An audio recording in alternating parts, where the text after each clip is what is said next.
Right. Well, thank you. I'm really excited to be talking about this project. This was a large collaborative work that was published earlier this year. So this is on the stinging snot of the upside down jellyfish Cassiopeia, and these are some a short movie of some of the ones that I used to have at my home tank. The naming is probably pretty obvious. These quite literally are jellyfish that look like they're laying upside down on the sediment. As far as the stinging snot project, you might have actually already be familiar with it. It caused quite a stir in the media when it came out. Quite a lot of headlines talking about jellyfish that don't even need to touch you, and yet they can sting you with these venom-filled bombs or these mucus grenades. And as a child that grew up with a lot of hilarious horror movies, this is probably my favorite and proudest headline of them all from sci-fi. But what I want to talk about today, even though these all these headlines kind of paint a really spooky tale, is I want to talk about some of the results that came out of this work that I'm particularly interested in and hope to follow up with possibly in my PhD or later on. So really quickly, Cassiopeia, this is in the group called true jellyfish or scyphozoans. Like most scyphozoans, there's actually multiple stages. So this is a polyp stage that's much smaller and can asexually reproduce. But the interesting thing with Cassiopeia is that it actually has symbionts, algal symbionts called zooxanthellae. When the polyp takes in zooxanthellae or starts integrating it into the tissues, it actually causes strobilation or the production of a jellyfish. That jellyfish then grows up and can be several centimeters in diameter. And once they're at this jellyfish stage, this kind of smoke drawing here, they actually can release mucus.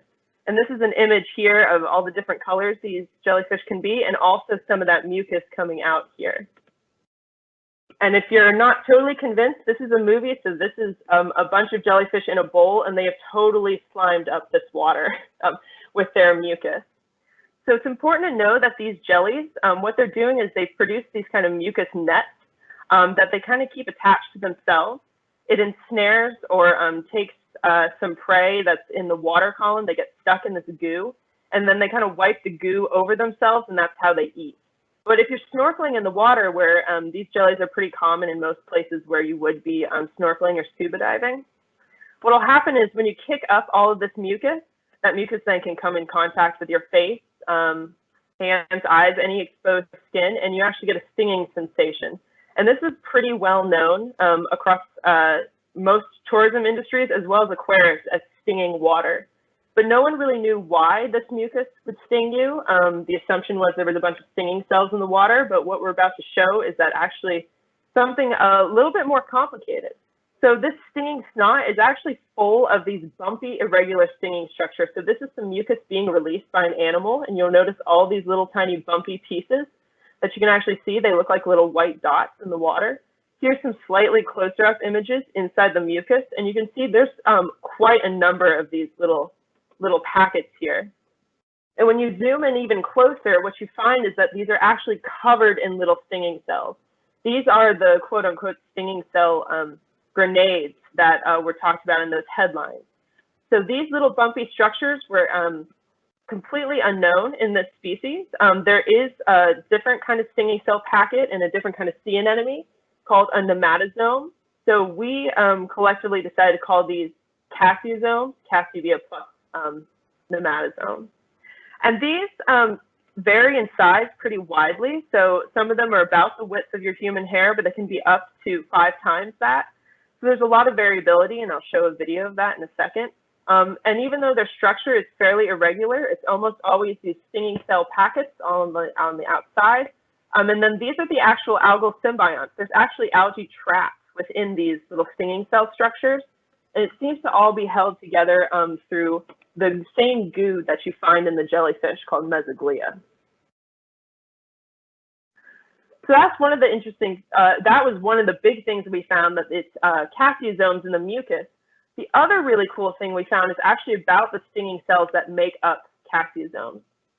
So what I have here is a graph of the different kinds of stinging cells that you can find in Cassiopeia. So you can find these A-type stinging cells that are a little long, these O-types that are round, and then these penetrant ones, so these ones with a ton of barbs, and these are the ones you might think of as actually kind of punching into prey. And through the kind of the life cycle of the jellyfish, the types of stinging cells they have changes. So a polyp doesn't actually have any of these O types at all. The O type only appears when you start producing a jellyfish. And in fact, when you look at the mucus roughly reflects what's in the jellyfish already, which is kind of interesting. But when you look at Cassiosomes, they are 100% these O types. There's none of these A irregular types or these really penetrant ones. It's just these super round ones, which I think is really interesting in how this jellyfish actually somehow creates these packets with a very specific set. And I just want to throw out, if you're not super convinced about this drawing here of a Cassiosome, totally fine. This is actually the figure I made.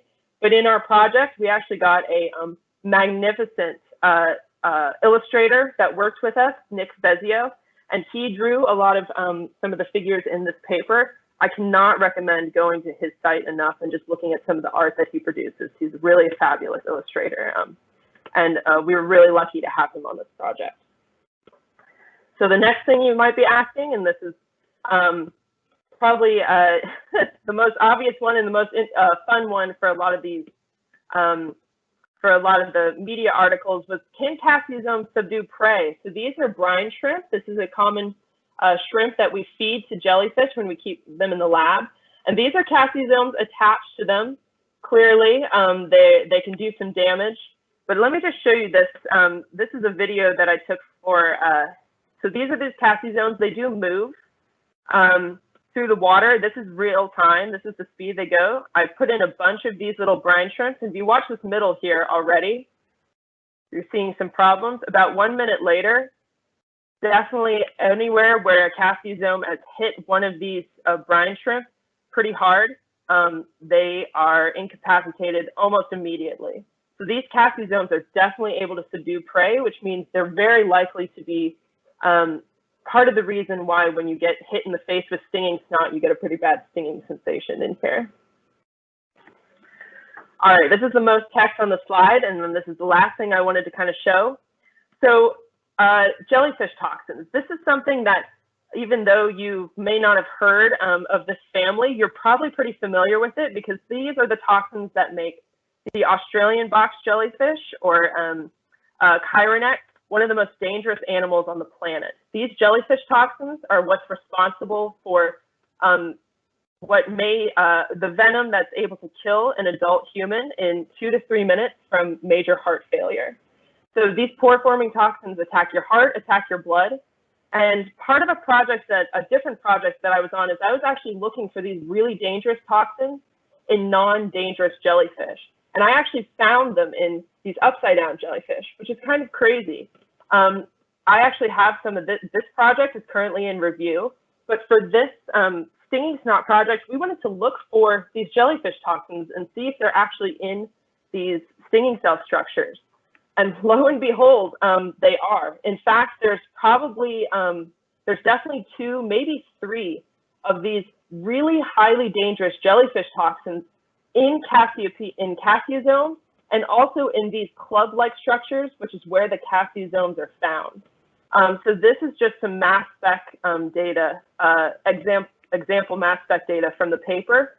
These are in black here, this is the amount of coverage, the number of peptides that we could actually detect in each of these 3 different jellyfish toxins, which is kind of incredible. And part of what my PhD work is on is looking at these jellyfish toxins also in a bunch of other species. But this is, I think, just incredible that we found these in this jellyfish.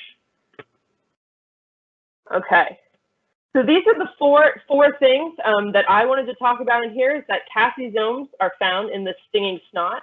They're made of just this one type of stinging cell.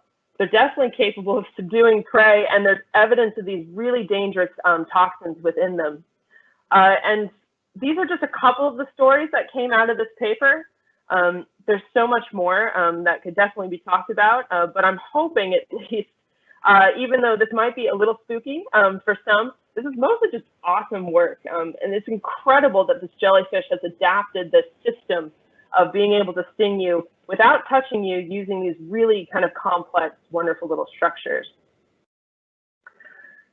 So this is the paper that again was published earlier this year. This is the kind of just the sample of the amazing group, the collaboration that was put together to look at this question. And I just want to also give an extra shout out to Cade here.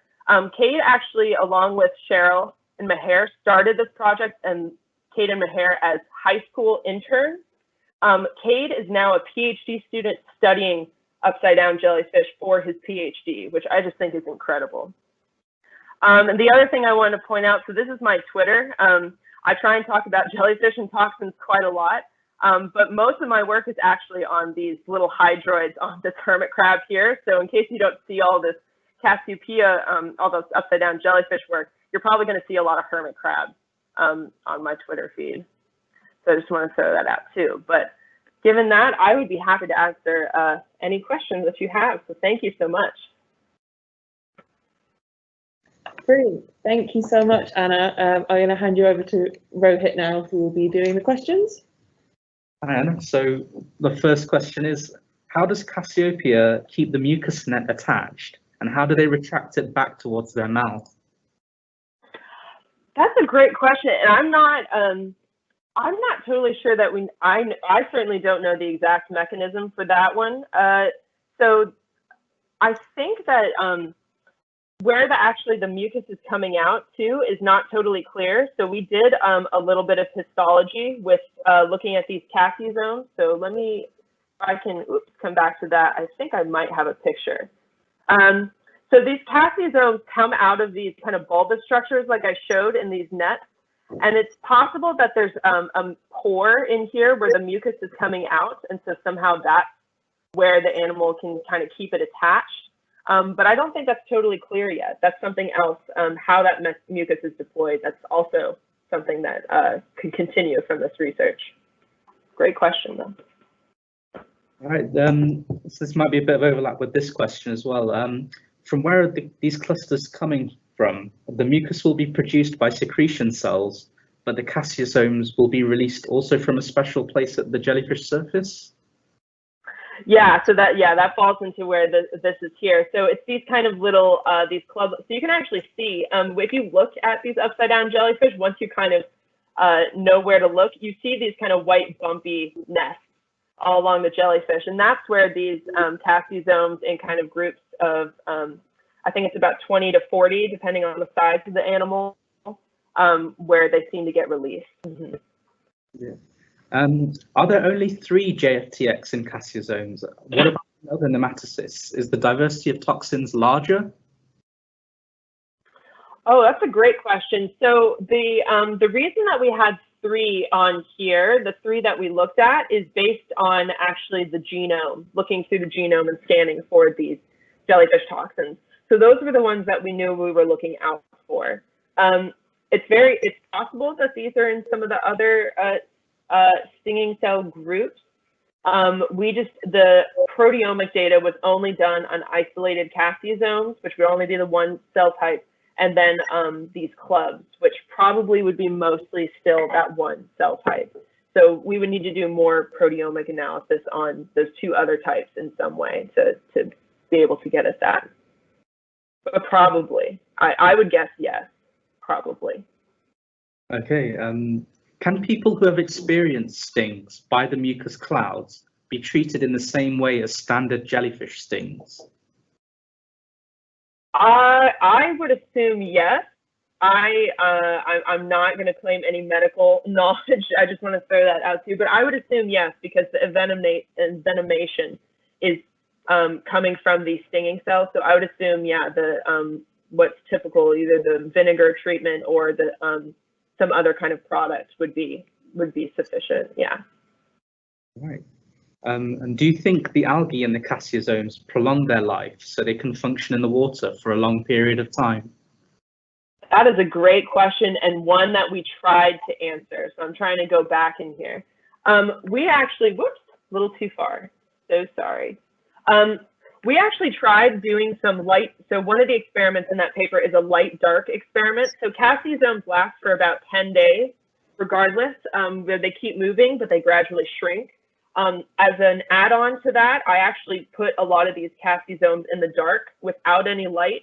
So assuming that then photosynthesis would not work and these algae wouldn't be able to produce any more energy if they were providing that to the Cassia zone, and they lasted 10 days. There was really no difference between the light and the dark treatments. But that is something that we also want to look at. What is the role, if there is any, for these algae that are in there towards the function of the or movement of these Cassia zones? Another great question. Yeah, I guess that's all the questions. That's brilliant. Thank you so much, Anna. It was really interesting. Yeah, thank you so much for the opportunity.